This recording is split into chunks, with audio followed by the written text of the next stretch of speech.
This is the review PowerPoint for the age of Jackson, reform, expansion, and sectional tension.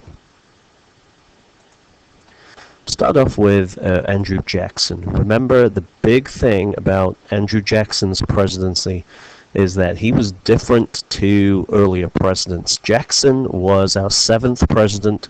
The 6 that came before him were all rich men. They'd all been born into wealth. Jackson is a common man. During his presidency, what we see is more and more people get the right to vote. And during his presidency, we begin to move westward really seriously. And what we see during his presidency is the rise of what's called sectional interests. That's where different regions of the country promoted their interests. So like the South has their interest, the North has their interest, and the West has its interest. Let's start with politics. During Jackson's time period, it's called the Age of the Common Man. And what it means is more and more white adult males could vote. That's what this table right here shows you. 1824, the number of people voting in the election is 350,000. By 1840, we have 2.5 million almost white men are voting in this election. And the big reason is that land ownership is no longer required to vote. So by the 1840s, most states had eliminated owning land as being what determined whether you could vote or not. What this leads to is increased voter participation.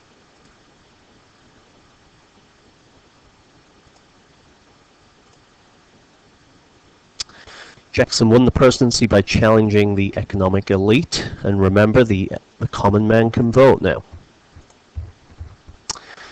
Jackson instituted what's called the spoils system.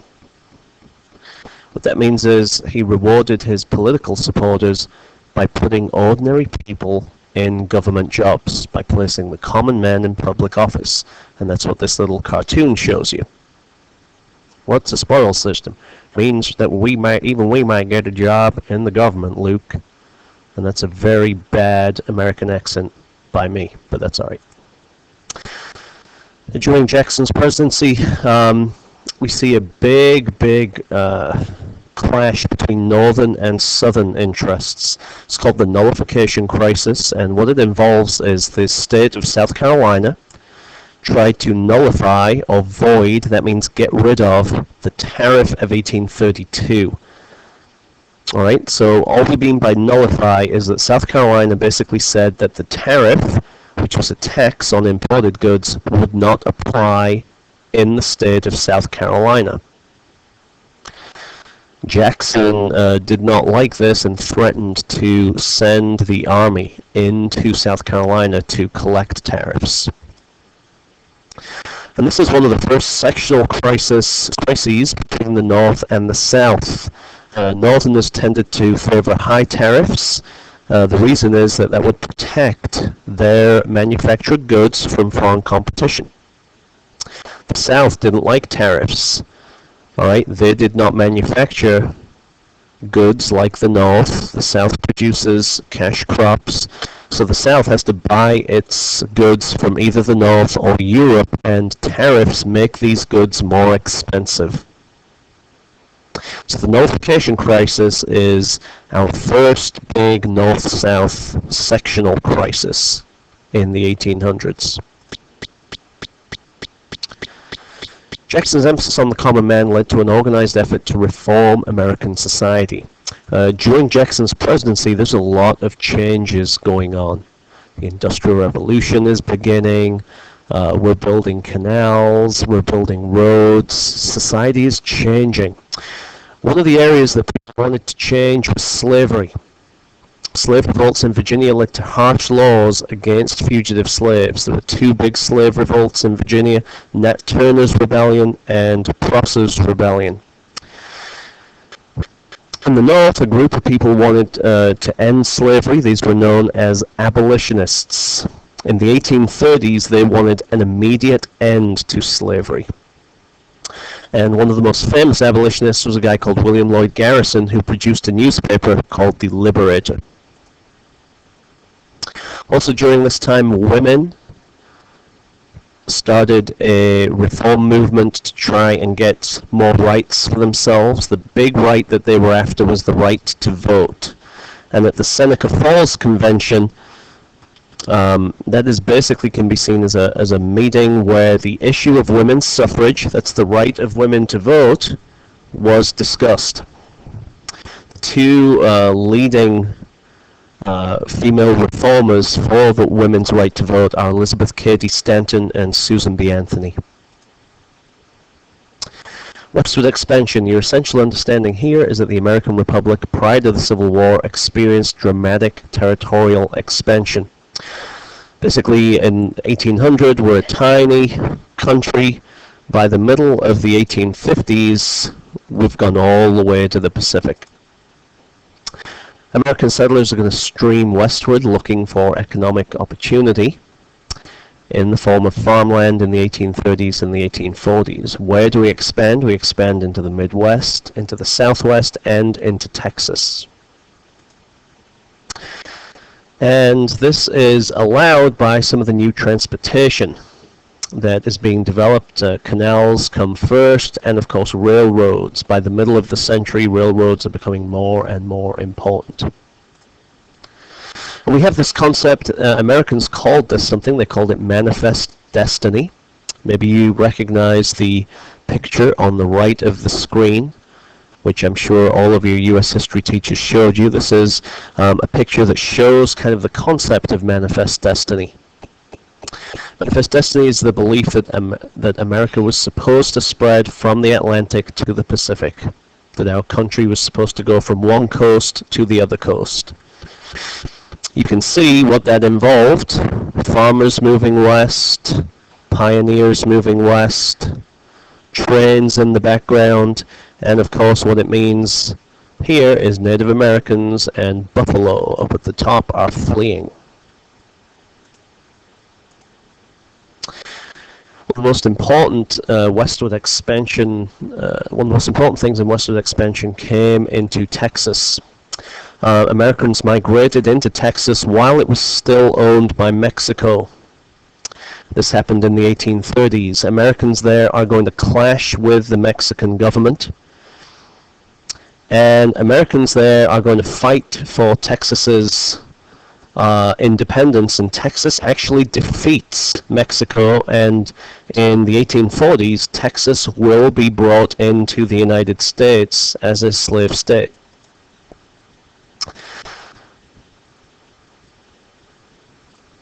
Mexico and the United States are going to argue over Texas, more precisely over the border between Texas and Mexico.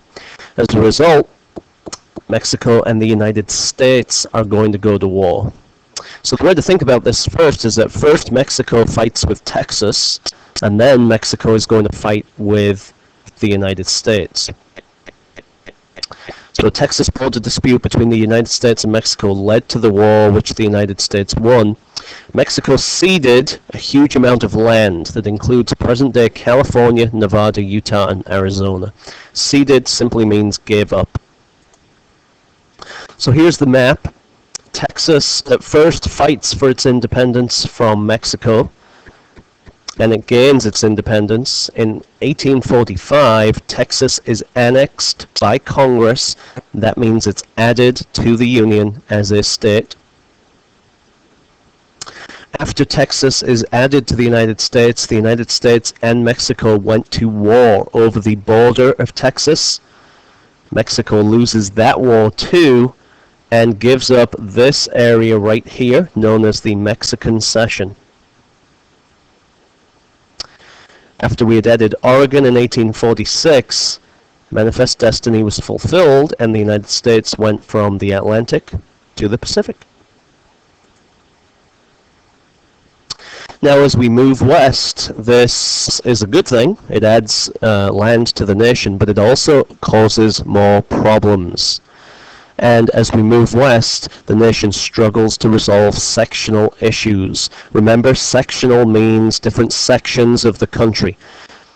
So Northerners, mainly Northerners and Southerners, are going to argue over the admission of new states to the Union. Are these states going to be free or slave? So as new states entered the Union, we're going to pass a variety of compromises that try to keep free states and slave states in a balance. Okay, and as the PowerPoint says, as new states entered the Union, compromises were reached that maintained the balance of power in Congress between the free and the slave states. The big area here that we're focused on is the Senate. All right, if we have free and slave states in the Senate, each state gets 2 senators each. So if we have 10 free states, they have 20 senators. If we have 10 slave states, they have 20 senators. So it's really important that we keep exactly the same the number of free and slave states. There are 3 compromises that determine how new states would enter the Union. The first one is the Missouri Compromise in 1820.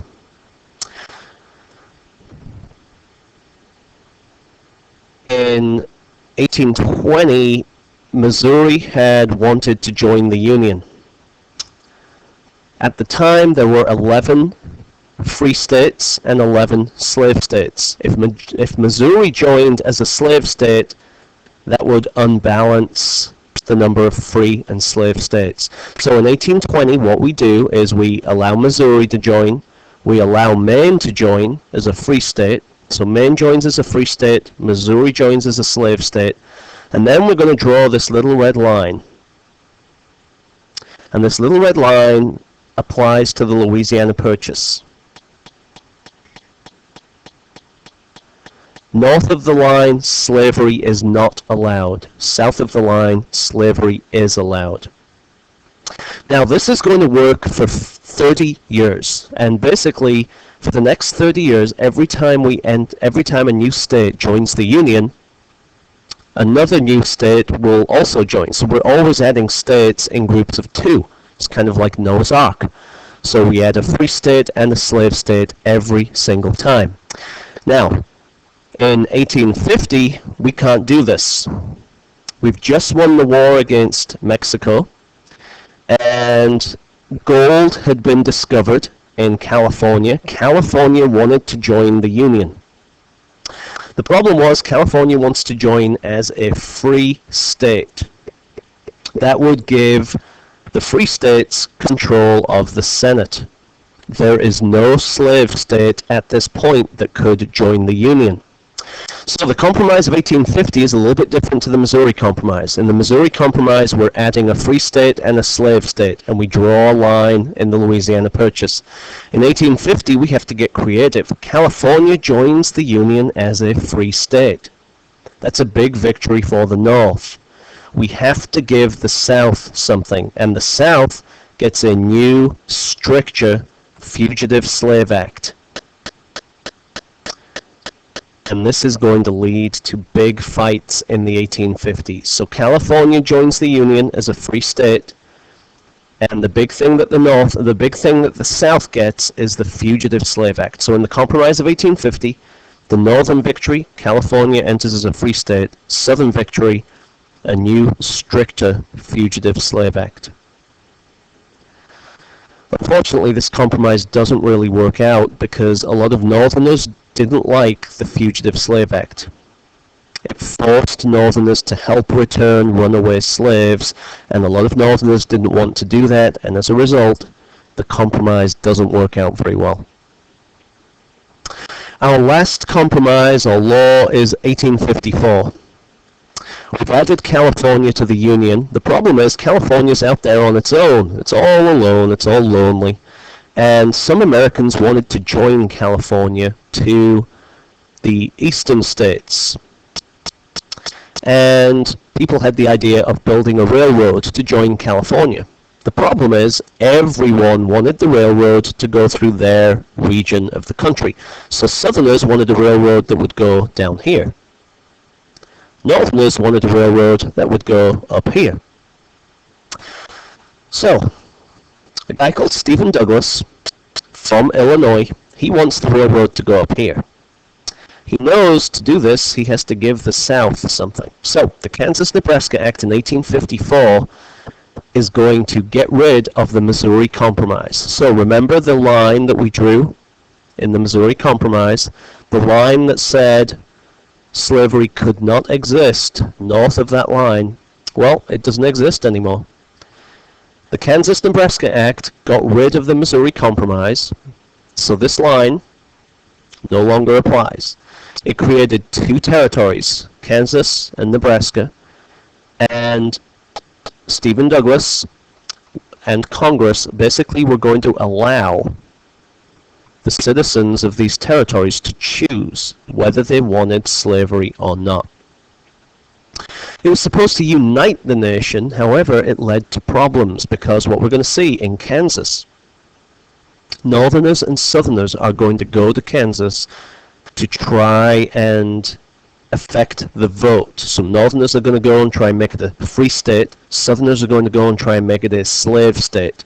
What that leads to is a lot of fighting and a lot of violence.